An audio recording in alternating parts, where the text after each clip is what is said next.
Supreme কোর্টের নির্দেশে 26,000-এর চাকরি বাতিল হওয়ার পর ইতিমধ্যেই রাজ্য সরকারের তরফ থেকে নিয়োগের জন্য নতুন বিজ্ঞপ্তি প্রকাশ করা হয়েছে। আর এবার নতুন সেই নিয়োগ বিধিকে চ্যালেঞ্জ করে জল গড়ানো আদালত পর্যন্ত মামলা হলো কলকাতা হাইকোর্টে।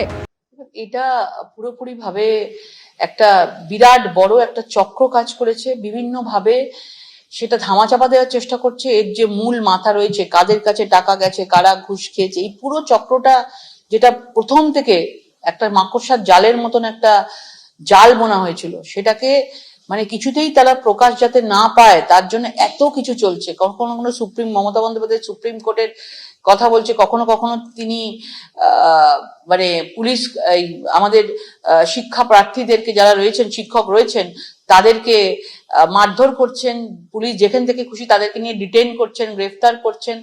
এবং এই ধরনের যে কাজ উনি করছেন শুধুমাত্র নিজের সরকারের যেসব লুপ হোলগুলো আছে, যেগুলো খারাপ জিনিসগুলো আছে, যেগুলো অন্ধকারে রয়েছে, যেগুলো আমরা কেউ জানি না, সেগুলোকে বন্ধ করবার জন্য।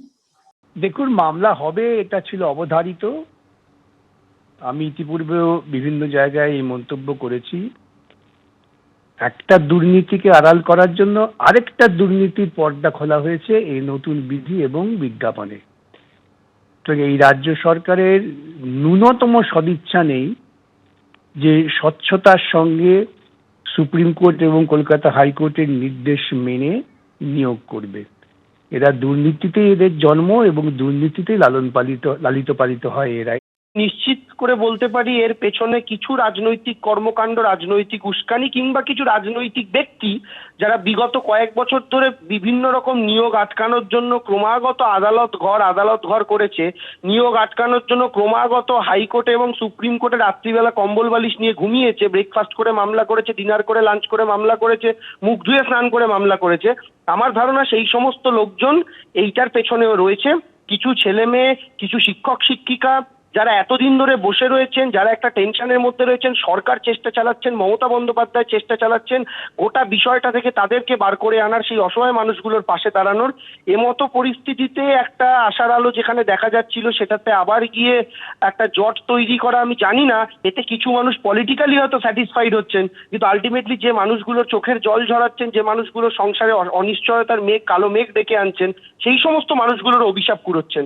আমার প্রত্যেকে যারা এই ঘটনার পেছনে থেকে কলকাঠি নাড়ছেন তাদের কাছে অনুরোধ, দয়া করে এই ছেলেমেয়েগুলোর জীবন নিয়ে ছিনিমিনি খেলবেন না, অনুগ্রহ করে করবেন না।